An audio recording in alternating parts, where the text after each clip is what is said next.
Live on the Line We Cross podcast today. My name is Jay Lewis Brooks. Y'all see I got two special guests with me here today, and we'll let them introduce themselves. How y'all doing? I'm Courtney Brown. Coach Shake. They come on here all cool. So I know this is the first time, this is the first episode. I'm gonna let Coach Shake tell y'all a little bit about how we came up with how he came up with this idea and how this came to pass.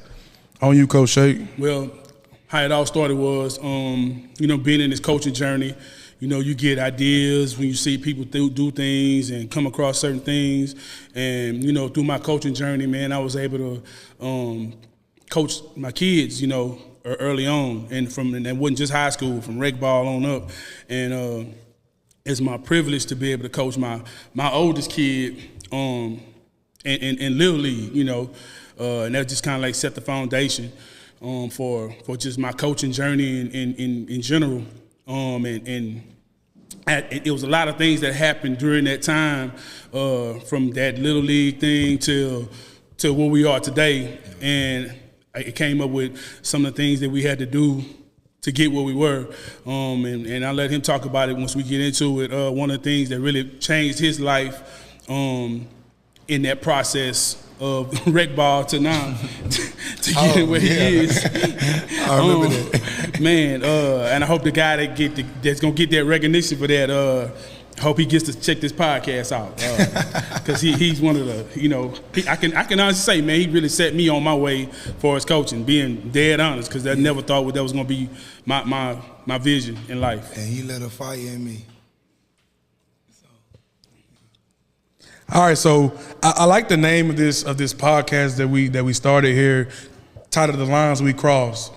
So when you say the lines we cross, like what do you mean when you say the lines we cross? Either you Brown or Coach Shea, which one? It's not individual lines that you cross, like crossing the line across the street or drawing a line in the sand and crossing that. It's just, the lines are just a symbol of things and journeys that we go through in life, and put you in the places you wind up being, and you, especially in this case where I never thought I was going to be. And I just feel like that the lines we cross it was a great symbol of what and how I felt about this journey that I'm on right now currently.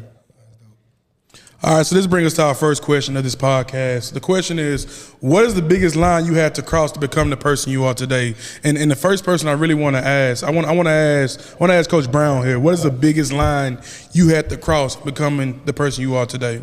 So first off, I want to say I appreciate for being on this podcast. This is dope, by the way, Pops. This is good. You always come up with creative stuff, so this is really, really cool. Man, the biggest line, I don't know, it was a lot of them that I had to cross. I know we using the line as like a metaphor or like a hyperbole or something like that. So spell hyperbole. No. So the biggest line I had to cross to get to where I'm at today, I think I had to make a lot of adjustments when it comes to my attitude, when it came to the people who I hung out with, the people who I thought was my friends and maybe wasn't my friends.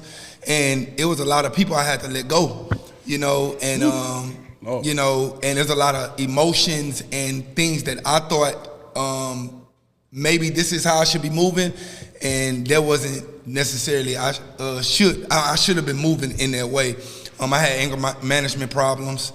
I used to love to fight, talk back, all those things, and I knew it's no way I would have been able to be successful if I would have continued those traits. All right, Coach Shake, what you got? What are the biggest lines you had to cross to become the person you are today? Man, I'm almost 50 years old, and it's a lot of lines, and it's just not one big line, one big situation in general, but that was that I could just pinpoint. But the biggest thing for me, man, I just, growing up in a house without a male figure, not without a dad in the house, that was, one of those big things in life. And I was just like, you know what, man, I'm gonna try to do something different when I get my chance, and I had kids, and it was like I'm not gonna never leave my kids. I'm gonna be there for my kids no matter what, you know. And no knock to my pops on none of that. It wouldn't, you know. It's just how life happens sometimes. But I always made that choice in my life that I was never gonna not be there for my kids, whether I was with the mom or not with the mom. You know, because one of my biggest things was I don't want to ever get a divorce. Here I am. I done got divorced once already. Yeah. But I still try to have a relationship with those kids from that first marriage, and that weren't mine. And then the ones I picked up along the way. So that was another thing. Like, I always saw my family as a family that, you know, if you see a kid that need love, guidance, and support, you put your arm around them. And that's just been me all my life. And it's not nothing intentional or purposeful. It's just when that spirit hit me, I always just be like, man, I need to love on this kid. Yeah. And that's how it's been. I'm a testimony of that. So as we talk about the lines, you guys both talk about your individual lines you have to cross. You guys also have had to cross lines together. So what would you guys say is the biggest thing that you guys can commonly agree on that you guys have to cross together? Share with the people today. I'm gonna go first. I'm gonna go first. So, like I say, the starting of my journey, I never, you know, when I was in high school, you know, pretty good player, you know, wasn't nothing like, you know, everybody dream, I want to go to NFL, I want to go to NFL. You know, when that bubble get popped, you kind of get lost in this little shuffle thing, and I was just kind of, you know, treading water, didn't know what I was going to do, started in the casino business, whoop-de-whoop, but, you know, it was always, man, something always led me back to sports. So met this guy, he was like, his name Brian White. Brian, I hope you're out there. Hope you get to check this podcast out, man. He was like, man, bro, come out here and help us with these kids. I was like, man, what you doing? He said, we coaching football for the Oak Park Eagles. Well, I just so happened to start subbing at that school, and I was like, okay, man, I just started subbing over here, so I'm gonna come out there, man. And that was the first, you can say that was the first line I crossed, man. It introduced me to a whole different world, and wound up being, you know, I found my why in life, going out there, messing with them kids, didn't know how serious it took, and it was quite a journey, shall I say, that I'm still on and loving it to this day. Yeah, I would definitely agree with that because when he started coaching that team, I was one of the players on that team, and like he said, he tend to take in, and again, y'all, I'm using this in a metaphorical way, so don't be like, oh, don't call me that. He tend to take in strays, right? If he see a kid that, you know, need a little help in the area, or he see a kid that doesn't have a father figure, or he see a kid that need clothing here, or money here, or food there, you know, he tend to gravitate to that kid. And I was one of those kids, you know, growing up. My biological father was not in my life, and me and my biological father have a great relationship now, but he was not there at the beginning of my life. And, you know, him and my mom was always really, really close friends. So when he ended up finding out that I was Trinika's boy, you know, it just took him to just like a different level of loving on me, because he knew where I come from, he knew my family, and he knew that the situation that I was in, he knew if he stepped in, he would have been able to help, and he did. So could we say that the line that we talking about crossing was the line that you had to go, and you seen a need in your community, you seen men who didn't have fathers in their lives, and you crossed the line because you already had kids at this current time? Yes. So you took the initiative, and you took other kids in that wasn't yours, and you became a father to them. Man, I learned that in this journey with coaching, like, all these kids you touch wind up being your kids at some point in time. Like, from the littlest aspect of just giving them words of encouragement, not even nothing, give them a place to stay or live. It's just a moment might happen to these kids, you know, in life, and they come across that crossroad, and they need to cross a line. And I don't have to take them in, but I'm going to be there to help them take that step forward. And, you know, he just happened to be one of the ones that when he came, he never left. You know, we got separated. Is PlayStation over here? Right. we got separated one year, and it was kind of like I was changing schools, coaching, and I just so happened, I don't even know why I was on that side of town. I pulled up on that side of town, and I'm at the AutoZone. You was at AutoZone, yeah. And I said, Buddha! He's like, yeah, Daddy! And that was it. And it's never been no like, not even a disrespect. Like, it's always been dad, pops, and I never asked him to do that. It just, I guess that's what he felt, and it's hard to do, and he did it. But I want to go back a little bit to that first line that actually really got us into that relationship. Like, you know, we had been, this might have been the second or the third year we was in the Eagles organization. Yeah. And I think they were finna graduate from that level, and it was the next step was, and they wound up losing them that year, was going to middle school. And he got into it with the coach, or something happened. Yeah, you tell the story. But. So this what happened, man. Again, like I said previous, man, I was always a fiery kid. I had attitude problems. I talked back a lot, and you know, and that came from with me not really having somebody to model that for me, how to you know, properly communicate my emotions. Yeah. So you know, I started playing sports, and when I started playing sports, I started realizing, man, I'm good at sports, right? So that's how I started communicating my emotions. If I was mad, you're gonna know I'm mad on that field. You know, if I was excited, you're gonna know I'm excited. So it was one particular game where we was playing, and we ended up losing the game. And mind you, we didn't lose a lot. Like, we had a great organization. We didn't lose a lot. So when we lost, it stung. You know, so it was one time, I don't know if it was the championship game or the game before the championship game. The game before. It was the game before the championship game. We ended up losing that game, and while we're walking off the field, one of their players on the other team ended up saying something. And mind you guys, I'm in emotion, man. I'm 10, 11 years old. And I'm emotional. Again, I don't know how to handle my emotions. So I started spazzing out on the player. And then his coach ended up saying something, so I started spazzing out on the coach as well. So then our coaches came down, of course, got into it. It was like a big, you know, I ain't gonna say argument, but just trying to see what's going on.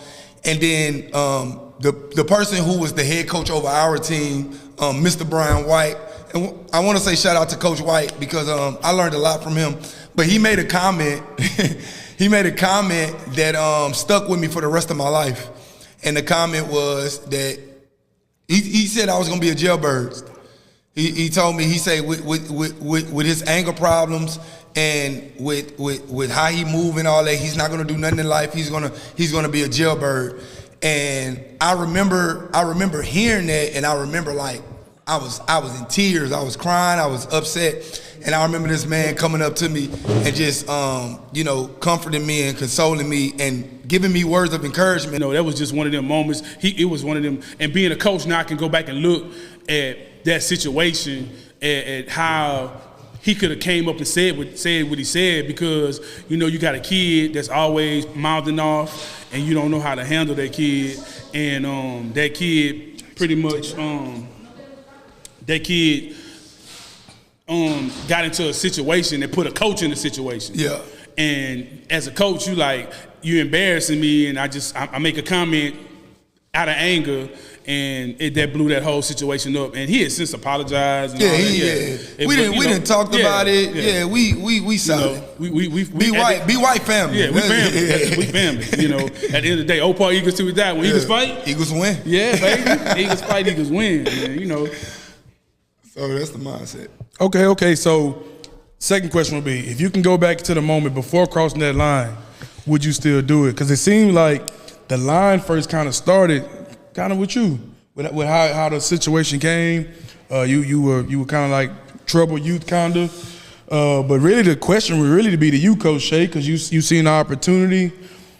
If you could take it back, would you take it back? Because I know with taking on a kid that's not yours, that comes with home problems. Yeah, there's things. It's a good thing, but we know that there's things that come along. It's challenges that come along with it. So talk to us. It started with a spend the night, and then it started the night with a suitcase. Then it started with him buying me clothes and shoes. And then, you know, just one of them things, man. Now I got to fit him into the budget for his, you know, everything. You know, now he one of us, which I have no problem doing. Like you said, I knew his mama. We worked together. And she like one of my homies. Like, it's like. Ain't never been no. I don't think I don't think me and Trunika ever had a ill Yeah, will man, word against each other. We never had an argument, you know. And it's always just been one of them deeply mutual relationship that I cherish, honestly, with her. I'm grateful for the opportunity to do that for him, and it's been others that I've done that for. Yeah. I wouldn't change that at all. I would never. I would say to capitalize. I mean, to to add to that. I don't know if I would, because a lot of people are like, man, if you can go back and you can change your attitude and the things that you used to do or the things that you used to say or whatnot, would you do that? And I always say no, because I feel like that person would made me is the person that I am right now. As in, like, I think if I would have had better people to mold me, like, as in, like, to help me mold my emotions when I want to say something, or help me, like, think about certain things before I got upset, then yes. But my passion of who I am, my competitive, how I'm just this competitive person of who I am, how I always want to win, how I always want to be successful, how I hate losing to this day. I hate losing no matter if I'm playing if I'm playing hopscotch with my daughters. I hate losing. You know, so that's just who I am. So I don't think I would change that. The only thing I would say, and I wouldn't even say that because I think God did that. I think God brought somebody in my life to help me with that, because the model that I seen this man literally be at football practice and working 3 jobs.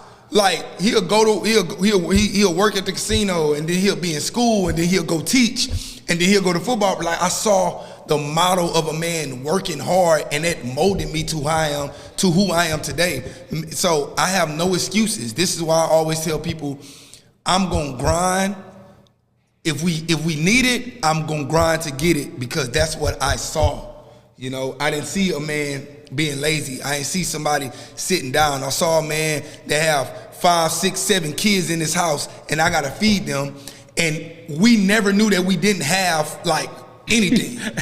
Bro, we had everything. Hey, remember that day somebody said something, and I was like, man, we was poor. I was like, y'all just didn't know. I was like, no, he wasn't. Like, we had everything, bro. Yeah, we had all the games. We had the clothes. We had the shoes. We had food. Man, he did cookouts for my friends and stuff like that. So it's like me growing up, it was like, oh, I never went without anything that I didn't need. Now, it was some things that I wanted, and he probably couldn't get it at the time, but he ended up getting it. So it's like, you know, growing up, I didn't look at me as being poor. I knew I wasn't rich, but I was like, man, I'm blessed, I'm fortunate. You know, anything I was to ask him for or my mom for, they worked their behinds off to get it for me. So I saw that model, and that's what turned me into the person that I am today. So by y'all's story, we can obviously see that the lines that we crossed was worth it. Yeah. It took great sacrifice. It's a lot of challenges that came with it, but these were lines that was worth crossing. So we've been talking about the past, right? So now let's address the present. I want to ask you today, what lines are still standing in front of you at this current moment? And if the lines you stand in front of you, why you haven't crossed them yet? So it's 2 questions. What are the current lines that stand in front of you right now, and why you haven't crossed them? Ooh. Do we got any volunteers? That's good. The current line that's standing in front of me right now, and why I haven't crossed it yet. So right now, I'm an educator. I teach English 4 this year. Last year, I taught Art of Thinking. And everybody who knows me know I want to be in leadership. You know, when it comes to administration, when it comes to anything involving leadership, I want to be in it. So right now, that line is still standing in my way to move in a leadership position. And why I haven't crossed it yet, because as of now, I'm still working on my certification, and I'm still learning how to be a leader. You know, I've been a leader in every aspect of everything I've done in my life. I was a leader. Whether it was in school, whether it was on the football field, whether it was at my job, I've been a leader. But now I'm moving up to being a leader over leaders. That will be something different for me. You know what I'm saying? Because I always had I always, like, if I'm playing football, I had coaches. There was a leader over me. You know, if I'm teaching, I got principals, leader over me. You know, if I'm in a workplace, I got supervisor, managers, leader over me. I really never been in a position where I was coaching leaders. So I know that's gonna be something that's difficult for me. I know that's gonna be something I will have to adjust to, and I'm looking forward to the challenge whenever that time comes. So. All right, Coach I Shay. think you'll do a good job because what's gonna happen is you are a reflective person. You'll be able to reflect back on your prior experiences, and it will take over naturally. Yeah. Your instincts will take over naturally. I have no doubt whatsoever you'll be a great leader. Hold on, let me add something to that. Also, too, I think it's a part of maturity. So it's like when you're in leadership, the ultimate highest maturity of a leader is being able to coach other leaders. Yeah. Right? So you teach people, being able to coach people lesser than you, but it's different when you got to coach people on the same level as you. Mm-hmm. So I think it's just time that you just moving into that maturity, and he man. He says this a lot. He always says this. This is his biggest thing. He says, man, I tell people this all the time. He's the most humbling person I've ever met in my life. And I'm not just saying that because he's my dad. I'm not just saying that because he have helped me along the way in many times. Like the man is when you talk about sacrifice, you got to put his name next to it. Yeah, come on now. You know what I'm saying? Come on, he anytime, if it's for his kids, if it's for his family, whatever. When he got to sacrifice, he humble himself. Whether he want to do it or not, whether it hurt him or not, he always thinking about others. And my point is, he always say this: my job is to make you better than me. He say that all the time. He say, if you become better than me when it comes in life, if you're making more money than me, you're in a better position than me, a power, you stewarding your family better than I steward my family. Like, that's his goal, and he says that all the time and everything. So I love that that's his mindset. His mindset is not, yeah, I'm gonna coach you, but I'm only coach you to a certain extent because I don't want you to pass me. His mindset is, no, I'm gonna coach you up, I'm gonna parent you up, I'm gonna steward you well so that you can surpass me. Cause when you got that on your resume, when you like, man, look at what my son doing. Look at what this coach doing that I grabbed, man. Look what Brooks doing with his media thing now. You know, and you see all these things, and you know you was the segue to do that. Man, I think that's like enjoying the fruits of your labor. You know what I'm saying? I think that's beautiful. So I want to give you your props, my bad. Flowers. Yes, sir. Hey, give it to him now. Give it to him now. Give it to him now. Flowers.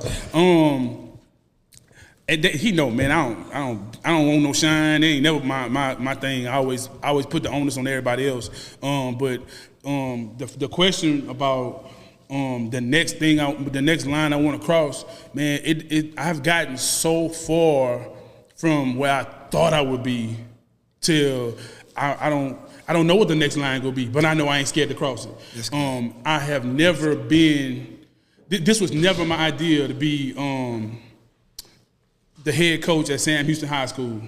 This was never on my bucket list. This was never on my to-do list. It just wasn't. Coming from Lake Charles, you know, it was only certain jobs that a black man could get as a head coach, you know, because we didn't have that many high schools, you know, where a black man could get a job. And I just, you know, being there for, you know, 7, 8, 9, 10 years, how many years it was in my coaching journey, I never got that opportunity.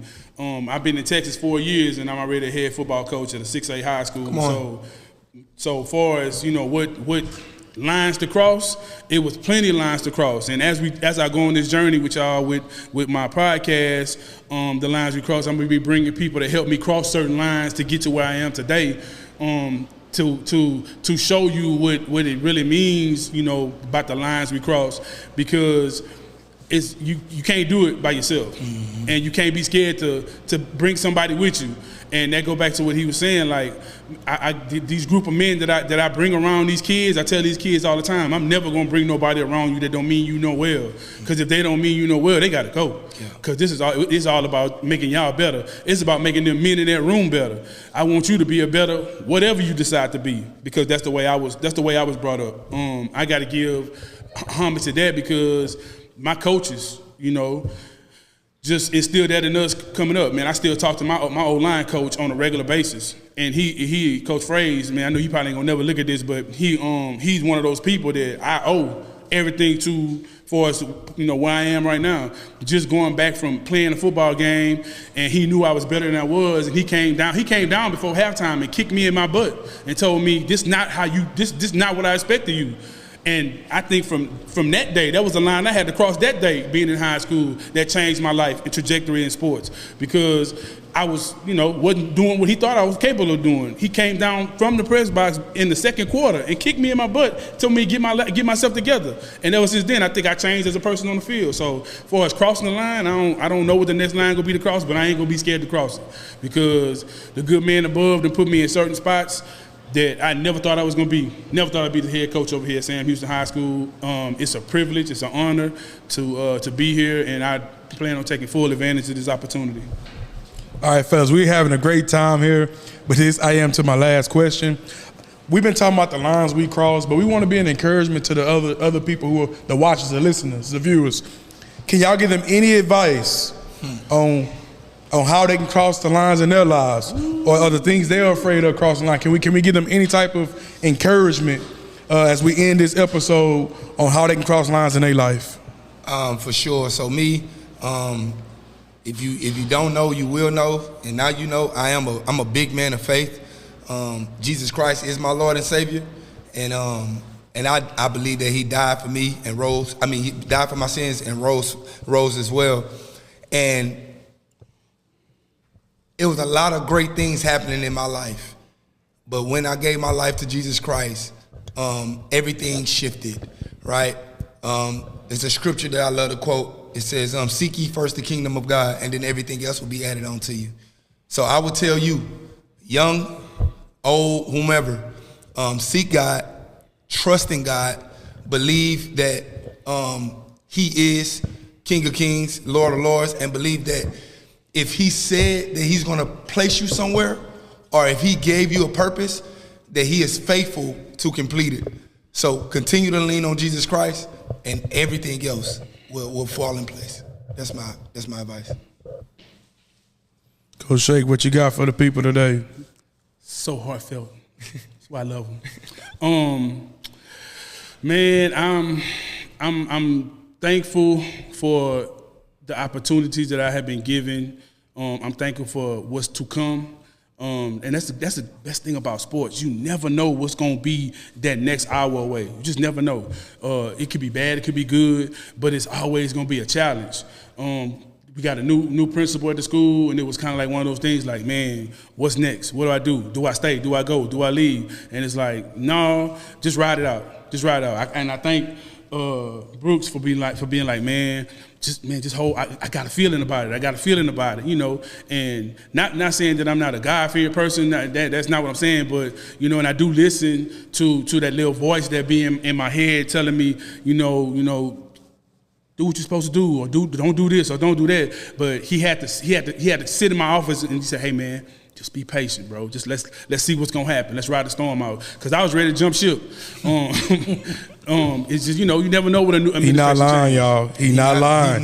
He not lying, for real. You never know what's happening when the administration changes the coaching, you know. So, you know, anybody that's been in a position where you get new leadership in, it's just they're gonna want to bring in people that they're familiar with. So, you know what? I listen to them and I say, you know what I'm gonna do? I'm just gonna put my best foot forward, take all the ideas I had in my head, like this podcast and some other things that we did, and gonna continue to do, and said, I'm finna show out for the new principal. I'm gonna make her want me to be here, and that's what I'm doing.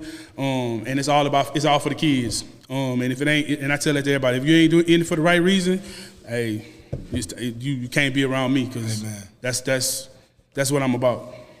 Amen. Y'all, we here. A line has been drawn in the sand, but guess what? We crossing it. We going on to new things. So just as we cross, believe that you can cross. It's in your destiny. You build for it. See y'all next episode.